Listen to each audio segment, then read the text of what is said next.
कार्तिक कृष्ण की एकादशी नाम राम सुखदाय। जो जन भावे व्रत करे विष्णु कृपा बरसाए।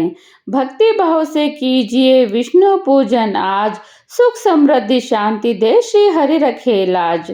दीप जले हर कोने में तुलसी सुगंध सुहाए। रमा एकादशी व्रत धरे लक्ष्मी घर में आए। रमा एकादशी कार्तिक मास के कृष्ण पक्ष की एकादशी तिथि को मनाई जाती है। एकादशी दीपावली से ठीक पहले आती है, इसलिए इसका धार्मिक आध्यात्मिक महत्व बहुत अधिक माना जाता है। जानते हैं सबसे पहले इसकी व्रत विधि संक्षेप में। प्रातः स्नान कर भगवान विष्णु का पूजन करें। तुलसी दल, दीपक, फूल, धूप और नैवेद्य अर्पित करें। तुलसी दल आप जरूर अर्पित कीजिए। इस दिन भर व्रत रखें, या तो फलाहार वाला व्रत रखिए या निर्जला व्रत भी आपकी श्रद्धा के अकॉर्डिंग आप रख सकते हैं। शाम को दीपदान जरूर करें। विशेषकर तुलसी और विष्णु मंदिर पर दीपदान करने का इस दिन महत्व माना जाता है। रात्रि में विष्णु नाम का जप करें।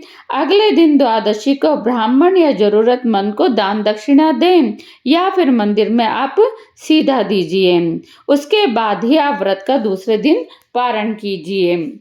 जितना जरूरी एकादशी का व्रत है उतना ही इसका महत्व पारण करने का माना जाता है। रमा एकादशी 17 अक्टूबर 2025 शुक्रवार को मनाई जाएगी। यह दिन भगवान विष्णु और मां लक्ष्मी को अर्पित किया जाता है। इस दिन व्रत करने और कथा सुनने से जीवन में सुख समृद्धि और सभी पापों का नाश होता है। व्रत का पारण 18 अक्टूबर को सुबह 6:24 से 8:41 तक माना जा रहा है। तो आप व्रत का पारण समय रहते कर लीजिए, क्योंकि फिर दूसरे दिन शनिवार के दिन धनतेरस शुरू हो जाएगी। दीपावली के 4 दिन पूर्व पड़ने वाली कार्तिक मास के कृष्ण पक्ष की इस एकादशी को लक्ष्मी जी के नाम पर रमा एकादशी कहा जाता है। इस दिन भगवान विष्णु के पूर्ण अवतार कृष्ण जी के केशव रूप की पूजा आराधना की जाती है। इस एकादशी का व्रत करने से जीवन में वैभव और अंत में मोक्ष की प्राप्ति होती है।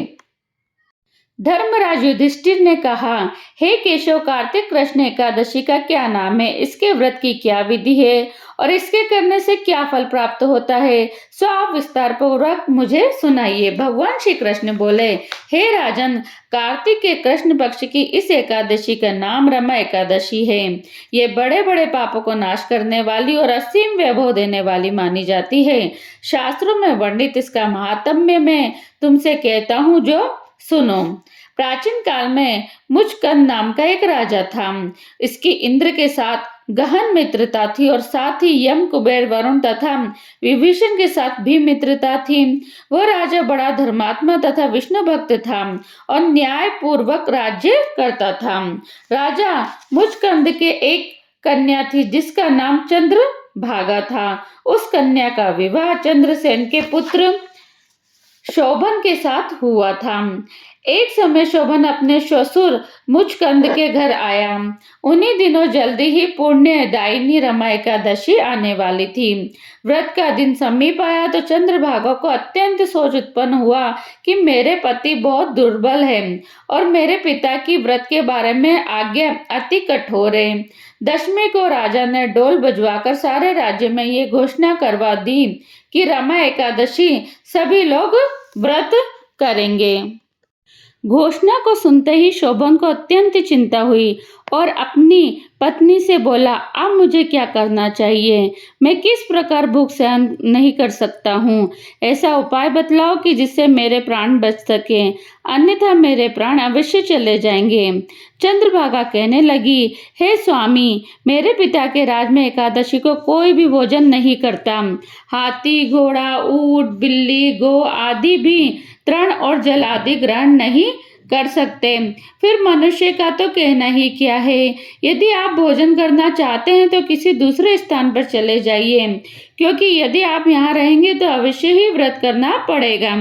ऐसा सुनकर शोभन कहने लगा, हे प्रिय, तुम्हारे साथ मैं भी व्रत करूंगा, जो भाग्य में होगा वो देखा जाएगा।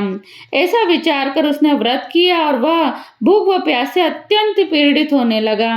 जब सूर्य नारायण अस्त हो गए तब रात्रि जागरण का समय आया। यह जागरण वैष्णवों को तो अत्यंत हर्ष देने वाला था, परंतु शोभन को अत्यंत दुखदायी देने वाला था। प्रातः काल होते होते शोभन के प्राण निकल गए। जब राजा ने चंदन की चिता में उसका दाह संस्कार कराया, परंतु चंद्रभागा ने अपने पिता की आज्ञा से अपने शरीर को दग्ध नहीं किया और शोभन की अंत्येष्टि क्रिया करने के पश्चात अपने पिता के घर में ही रहने लगी। रमा एकादशी के व्रत के प्रभाव से शोभन मंदराचल पर्वत पर धन धान्य से परिपूर्ण तथा शत्रुओं से रहित एक सुंदर देवपुर को प्राप्त हुआ। वह अत्यंत सुंदर रत्न और वैदुर्य मणि जटित स्वर्ण के खंभों पर निर्मित अनेक प्रकार के स्फटिक मणि से सुशोभित भवन में सिंहासन पर आरूढ़ हुआ। श्वेत चट और चवर, मस्तक पर किरीट, कानों में कुंडल, कंठ में हार, बाहों में कपूर विभूषण, गंधर्व और अप्सराओं से घिरा हुआ ऐसे शोभित होता था मानो अपनी सभा में देवराज इंद्र विराजमान हों। एक समय मुचकंद के नगर में रहने वाला सोम शर्मा नामक ब्राह्मण तीर्थ यात्रा करता हुआ घूमता घूमता उधर जा निकला।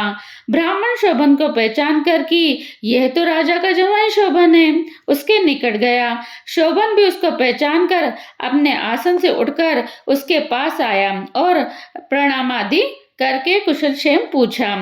ब्राह्मण ने कहा कि राजा, मुचकंद और आपकी पत्नी चंद्रभागा कुशल से हैं। नगर में भी सब प्रकार कुशल है, परंतु हे राजन, हमको अत्यंत आश्चर्य हो रहा है। अपना वृतांत कहिए कि ऐसा सुंदर नगर जो न कभी देखा न सुना आपको किस प्रकार प्राप्त हुआ है। जब शोभन बोला कि कार्तिक कृष्ण रमा एकादशी का व्रत करने से मुझे ये नगर प्राप्त हुआ है, परंतु यह अस्थिर है। यह सुनकर ब्राह्मण बोला कि हे राजन, स्थिर होने का कोई उपाय हो तो कहें, मैं उसे अवश्य पूरा करूंगा, मतलब मैं उसे जरूर पूरा करूंगा। शोभन ने कहा, मैंने रमा एकादशी का व्रत अनायास और श्रद्धा से रहित होकर किया था, इसलिए ये सब मुझे अस्थिर मिला। यदि आप मुचकंद की कन्या चंद्र भागा को यह सब वृतांत कहे तो ये स्थिर हो सकता है। यह सुनकर ब्राह्मण सोम शर्मा ने अपने नगर में लौटकर चंद्रभागा से संपूर्ण वृतांत कहा। ब्राह्मण के वचन सुनकर चंद्रभागा बड़ी प्रसन्नता पूर्वक ब्राह्मण से बोली, हे ब्राह्मण, ये सब बातें आपने प्रत्यक्ष देखी है या स्वप्न की कर रहे हैं? ब्राह्मण कहने लगा, हे पुत्री, मैंने महावन में तुम्हारे पति को प्रत्यक्ष देखा है, साथ ही किसी से विजय न हो ऐसा देवताओं के नगर के समान उनका नगर भी देखा है। उन्होंने यह भी कहा है कि ये स्थिर नहीं है। जिस प्रकार ये स्थिर रह सके वो उपाय आपको करना चाहिए। चंद्रभागा कहने लगी, हे विप्र, तुम मुझको वहां पर ले चलो। पतिदेव के दर्शन की मेरी तीव्र लालसा है। मैं अपने किए पुण्यों से उस नगर को स्थिर बना दूंगी। आप ऐसा उपाय कीजिए जिससे उनका और मेरा मिलन हो सके। आपकी अति कृपा होगी और आपको पुण्य भी मिलेगा। सोम शर्मा चंद्रभागा के साथ लेकर मंदराल पर्वत के समीप वामदेव ऋषि के आश्रम में जा पहुंचे। वामदेव ऋषि ने उनकी बात सुनकर वेद मंत्रों से उज्ज्वल तिलक द्वारा चंद्रभागा का अभिषेक किया। तब ऋषि मंत्र के प्रभाव और एकादशी के व्रत से चंद्रभागा का शरीर दिव्य हो गया। वह अत्यंत प्रसन्नता के साथ अपने पति के निकट गई। अपनी प्रिय पत्नी को आते देखकर शोभन अत्यंत प्रसन्न हुआ, उसको बुलाकर अपनी बाएं तरफ बिठाया। तब चंद्रभागा ने कहा, हे प्राणनाथ, आप मेरे सभी पुण्यों को ग्रहण कीजिए जिससे आपका यह नगर और राज्य स्थिर हो जाए। जब मैं 8 वर्ष की थी तब से ही सभी एकादशियों के व्रतों को पूर्ण श्रद्धा पूर्वक विधि विधान के साथ करती आ रही हूँ। इस पुण्य के प्रताप से आपका यह नगर स्थिर हो जाएगा तथा समस्त कार्य पूर्ण होकर प्रलय के अंत तक रहेगा।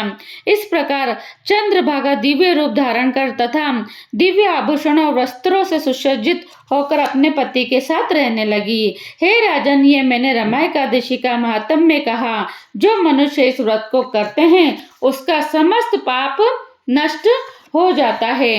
कृष्ण पक्ष और शुक्ल पक्ष दोनों की एकादशी समान है, इनमें कोई भेदभाव नहीं है। जो सभी मासों की दोनों एकादशी को व्रत रखते हैं और इनके महात्म्य को पढ़ते तथा सुनते हैं वे समस्त पापों से छूटकर विष्णु लोक को प्राप्त हो जाते हैं और इस चीज में कोई भी संदेह नहीं है। जो भी ये एकादशी का व्रत मन से करता है उसे विष्णु लोक प्राप्त होता है। रमा एकादशी कार्तिक मास की कृष्ण पक्ष की एकादशी की तिथि पे आती है और दिवाली के जस्ट पहले आती है, इस वजह से इसका महत्व बहुत ज्यादा हो जाता है। यदि रमा एकादशी की जाए तो ये पापों का मुक्ति कराती है। रमा एकादशी का व्रत रखने से मनुष्य अपने जीवन के समस्त पापों से मुक्त हो जाता है और अंत में मोक्ष की प्राप्ति उसे होती है। भगवान विष्णु की कृपा प्राप्त होती है। इस दिन भगवान विष्णु के पद्मनाभ स्वरूप की पूजा की जाती है। व्रतधारी को विष्णु जी का आशीर्वाद मिलता है और उसके जीवन में सुख शांति समृद्धि का वास हो जाता है। धन और समृद्धि की प्राप्ति होती है। चूंकि यह एकादशी दीपावली से पहले आती है इसलिए इसे धन प्राप्ति और लक्ष्मी कृपा के लिए अत्यंत शुभ मानी जाती है। इस दिन व्रत रखकर व्यक्ति अपने मन, वाणी, कर्म को शुद्ध करता है। यह आत्मनियंत्रण और भक्ति की शक्ति को बताता है। रमा एकादशी का व्रत कार्तिक मास के कृष्ण पक्ष की एकादशी को किया जाता है जो मोक्ष, पवित्रता और समृद्धि प्रदान करने वाला माना जाता है। इस दिन भगवान विष्णु के पद्मनाभ के रूप की पूजा की जाती है ताकि सारे दुख दर्द खत्म हो जाए। रमा एकादशी का व्रत करने से व्यक्ति को वही फल मिलता है जो हजारों यज्ञ दान करने से प्राप्त होता है। यदि आपको ये वीडियो पसंद आई हो तो वीडियो को लाइक कीजिए, शेयर कीजिए और चैनल को सब्सक्राइब करना ना भूलिए। आप सभी को रमा एकादशी की हार्दिक शुभकामनाएं।